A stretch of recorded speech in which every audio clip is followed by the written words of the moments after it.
Welcome back to the deep dive. Today, we are stripping away the flannel-clad mythology of the 1990s. You know the image I'm talking about, the MTV Unplugged specials, the glossy magazine The covers. whole Seattle sound that eventually got packaged and sold at the mall. Yeah, exactly. We are not doing that today. We are going back to the dive bars that smelled like stale beer, sawdust, and sweat. The places where the floor was sticky and the danger felt real. It's a necessary distinction. There was the Seattle the world saw, and then there was the Seattle that actually existed on the ground. For sure. And the band we were talking about today, 7 Year Bitch, they lived and breathed in that ground-level reality. They really did. And frankly, they often get left out of the montage. When people list the heavy hitters, they say Nirvana, Pearl Jam, Soundgarden. The big four. Right. But if you talk to anyone who was actually in the pit, at the off-ramp, or the OK Hotel, 7 Year Bitch was essential. They were heavier, angrier, and honestly, they had a story that was tragically more intense than almost anyone else in that zip code. Oh, it's true. Their story is almost Shakespearean in its tragedy, but it's played at, 200 beats per minute. We're looking at a 7-year run from 1990 to 1997. Just 7 years. And in that time, it encapsulates the highest highs of creative explosion and the absolute lowest lows of grief. So let's unpack this. We're talking about an all-female lineup. Celine Vigil on vocals, Stephanie Sargent on guitar, Elizabeth Davis on bass, and Valerie Agnew on drums. But they didn't start as 7 Year Bitch. No, they didn't. They actually had one of my absolute favorite pre-fame band names. Please tell me you're talking about Barbie's Dream Car. Yes, Barbie's Dream Car. It's such a perfect tongue-in-cheek snapshot of where their heads were at. It's, pink and plastic, but they were playing this grimy punk music. That irony, it's right there from the start. It really is. And that irony was their calling card. When they regrouped in 1990 after their original bassist left, bringing in Elizabeth Davis to solidify the lineup, they needed the new name. And the story goes that their friend Ben London, who played in another great local band called Alcohol Funny Car, suggested 7 Year Bitch. Which is obviously a play on the classic Marilyn Monroe movie, The 7-Year Itch. Right. But think about the aggression in that twist. Itch implies a nuisance, a restlessness. Bitch claims space. It's confrontational. Oh, yeah. It tells you exactly what you're in for before you even drop the needle. And it's worth noting, they were forming right at the convergence of, 3 massive cultural tectonic plates. Okay, what were they? You had the established punk scene, the explosion of grunge, and the burgeoning Riot Grrrl movement. Let's pause on that for a second because Riot Grrrl gets thrown around as a buzzword a lot. Yeah. Was 7 Year Bitch a Riot Grrrl band? Because sonically they feel a little different than, say, Bikini Kill. That is a great nuance to catch. They were certainly part of that wave, and they shared the ethos. Okay. You have to remember, the late 80s punk scene had become incredibly violent and increasingly misogynistic. The mosh pits were dangerous places for women. Right. Riot Grrrl was a response to that, a way of saying, we are taking the front of the stage. 7 Year Bitch embodied that completely. Right. But musically, they were sludgier. They had a metallic edge. They were heavier. So much heavier. They didn't just want to shout slogans. They wanted to outplay the guys in the room. You can hear that hunger in their early stuff. I was listening to the tracks from their debut era, and Celine Vigil's voice. It's not pretty, and I mean that as a compliment. Oh, totally. It's this guttural, throat-shredding scream that feels like she's exercising a demon in real time. It's visceral. And they sharpened that sound quickly. Their very first concert was opening for the Gits. Okay, we need to flag this. The Gits. You cannot tell the story of 7 Year Bitch without talking about the Gits. They were the big siblings of the scene. How so? Well, their lead singer, Mia Zapata, was just a force of nature. She was bluesy, gritty, incredible charisma. For 7 Year Bitch to open for them, that was an endorsement. It linked their fates together immediately. So they have this momentum. They released the single Lorna in 91. They signed to CZ Records. And then in 1992, they dropped the debut album Sikkim. Yes. If you haven't heard this record, describe the vibe for us. Sikkim sounds like a car crash in slow motion. It's raw. It's unpolished. The guitar tone is muddy but driving. It really is. It captures that specific energy of a band that has played 100 basement shows and just wants to capture that live ferocity on tape. It's promising. It sounds like the beginning of a long career. But it wasn't, or at least not the career they thought they were having, because almost immediately after Sikkim comes out, the first tragedy hits. June 27th, 1992. Stephanie Sargent, the guitarist and a founding member, passed away. She was only 24. 24 years old. Just as the album was hitting the shelves, she died after a party. A combination of alcohol and a small amount of heroin, and she passed out on her back and asphyxiated. Just a senseless, accidental tragedy. Exactly. It just freezes everyone in their tracks. I can't even imagine the headspace of the rest of the band.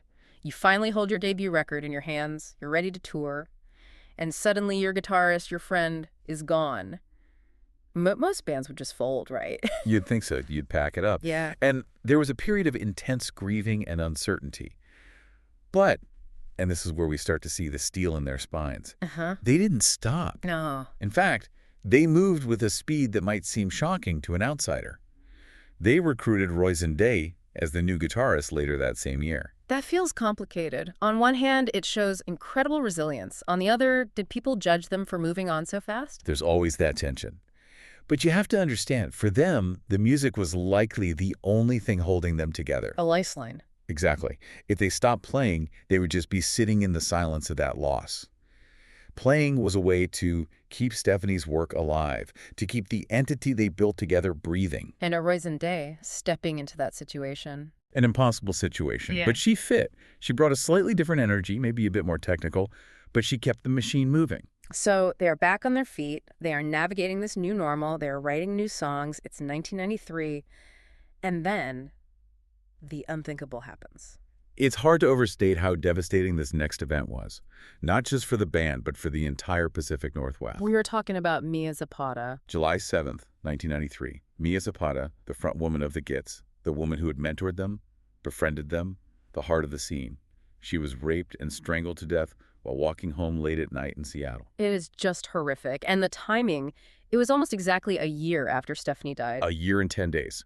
So 7-year bitch is barely out of the woods from mourning their own guitarist, and now their closest ally is murdered in this brutal, violent way. The psychological siege on them must have been immense. Immense. And not just them, but the women of Seattle in general.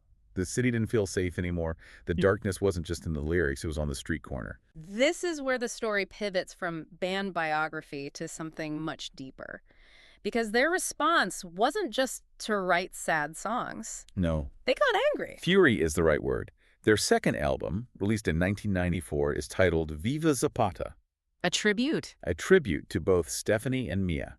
But if you go into this album expecting a tearful acoustic ballad, you are going to be shocked. It's not that at all. This album screams. It is an artistic confrontation with death and violence, the cover art, the lyrics.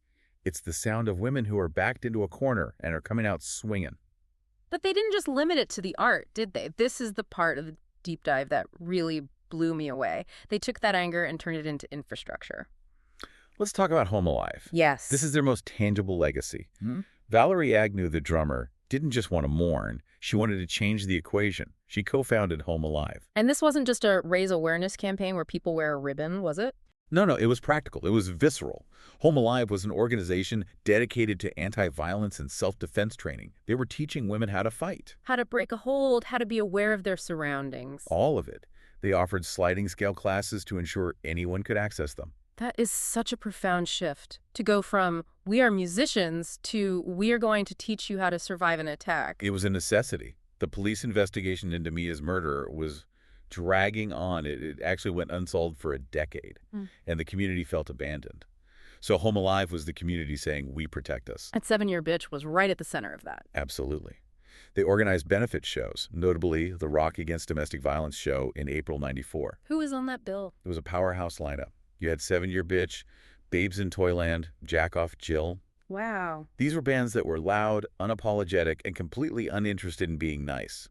They were using the mosh pit as a recruitment ground for self-empowerment.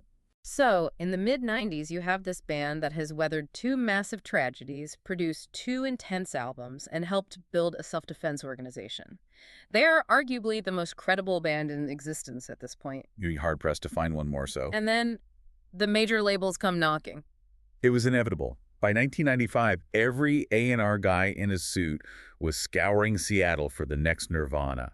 7-year bitch signed with Atlantic Records. The big leagues. And this leads to one of the weirdest pop culture crossovers of the decade. Do you remember the movie Mad Love? Drew Barrymore and Chris O'Donnell. Of course. A very Hollywood teen romance on the run movie.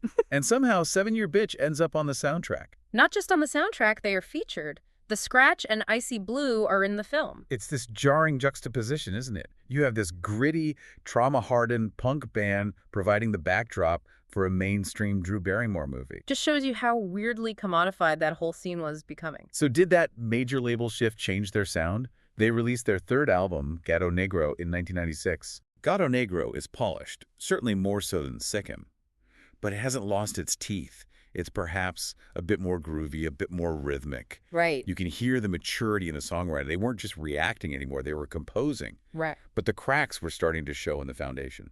Right. Because after the Gato Negro tour, Roisin Dunn, who had been the rock for them on guitar since Stephanie died, decides to leave. She'd put in 4 intense years. And once again, the band faces that question: do we replace the guitarist again? And they tried. They brought in Lisa Faye Beatty, who was family to them. She had been their live sound engineer. It makes sense. When you've been through that much trauma, you don't hold auditions for strangers. You turn to the people who are there on the bus with you. Exactly. But even with Lisa, it wasn't enough. It feels like the energy just ran out. Well, it was partly exhaustion and partly geography, right? Yeah. By 96, 97, they weren't all in Seattle anymore. That's right. Elizabeth Davis and Valerie Agnew moved to San Francisco. Celine Vigil moved to Los Angeles. The classic band killer. It's hard to maintain that us against the world gang mentality when you have to fly to see each other. Exactly. They did one final tour with a band called Lost Goat. And then in early 1997, it was over. And here is where the universe delivers that final, ironic punchline. The Timeline. Formed in 1990. Disbanded in 1997. They lasted exactly 7 years. They lived the 7-year itch. They fulfilled their own prophecy. It's poetic, but it's also just exhausting to think about. 7 years of fighting, grieving, recording, and touring. They packed a lifetime into that window. They really did. The band dissolves. And usually in these deep dives, we do a quick, where are they now? But with this group, the aftermath feels really significant. It is. It shows how different people process that kind of intensity. Yeah. You see a fracture in the trajectories. How so? On one side, you have the rhythm section. Elizabeth Davis. She couldn't stop playing. She went right back into the grind. She joined a band called Clone and later was a founding member of Von Ava. So she stayed very present in the music scene. Kept that pulse alive. But then you look at Celine Vigil, the voice, the one who had to scream out that trauma every night. Her path was quieter for a long time. A long time. Yeah. She formed a project called Sistine in 2000, which was gothic and psychedelic, but she didn't release a proper solo album until 2010s. That was then. That's a 13-year gap from the breakup. That silence speaks volumes.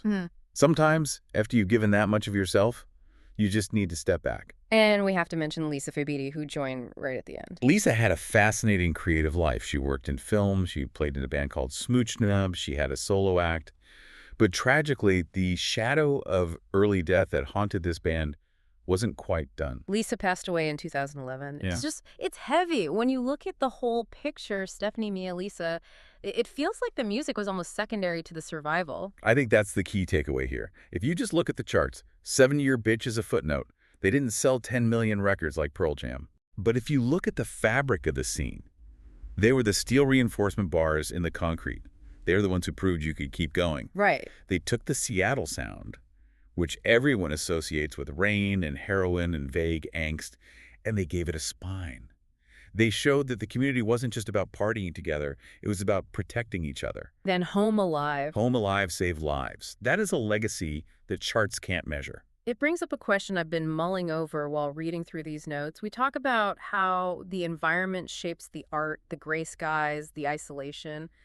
But listening to Viva Zapata, I have to ask, how much of that legendary Seattle sound was actually shaped by funerals? That is the uncomfortable truth, isn't it? We romanticize the angst, but a lot of it was born from very real, very ugly trauma. The aggression in the music wasn't an act, it was a necessary release valve. Without that release, the city might have just imploded. It might have. Well, that is something to chew on the next time you put on a 90s alternative playlist. Don't just skip to the hits. Go find Sikkim. Go find Viva Zapata. Listen to what survival sounds like. It's worth a listen. Thanks for going down this road with us. It wasn't an easy one, but it was necessary. We'll see you on the next deep dive.